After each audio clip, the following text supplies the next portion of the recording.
Hi friends, welcome back to Ikshu ideas and blogs అండి.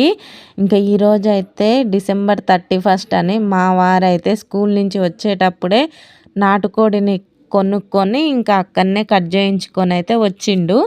దాన్నైతే ఇంకా నేనైతే నా స్టైల్లో నేను వండుతున్నాను. పెళ్ళి కాక ముందుకైతే న్యూ ఇయర్ అంటే ఇంకా ముగ్గు వేయడము, కేక్ కట్ చేయడము ఇదే ఉండేదండి.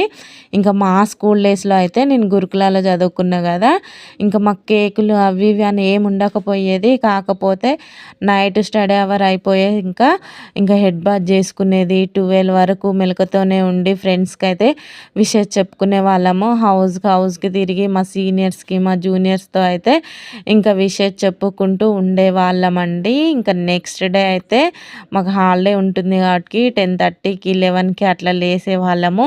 ఇంకా ఇప్పుడైతే అలాంటివి ఏమీ లేవు. ఫ్యామిలీ, పిల్లలు, సంసారం ఇదే ఉంది. ఇంకా నేనైతే ఇక్కడ నాటుకోడి కర్రీ చేశాను. అలాగే దీని కాంబినేషన్లో ఆయిల్ రైస్ అయితే చేశాను ఫ్రెండ్స్. ఇంకా మీరు ఎలా సెలబ్రేట్ చేసుకుంటున్నారు అనేది నాకైతే ఒక లైక్ రూపంలో అయితే చెప్పండి. అండ్ అలాగే ఇది అయిపోయినాక నేనైతే ముగ్గు అయితే వేయాలి. మా పిల్లలకైతే ఈసారి న్యూ ఇయర్కి హాలిడే అయితే ఇవ్వలేదండి. మా సార్కి కూడా స్కూలే ఉంది.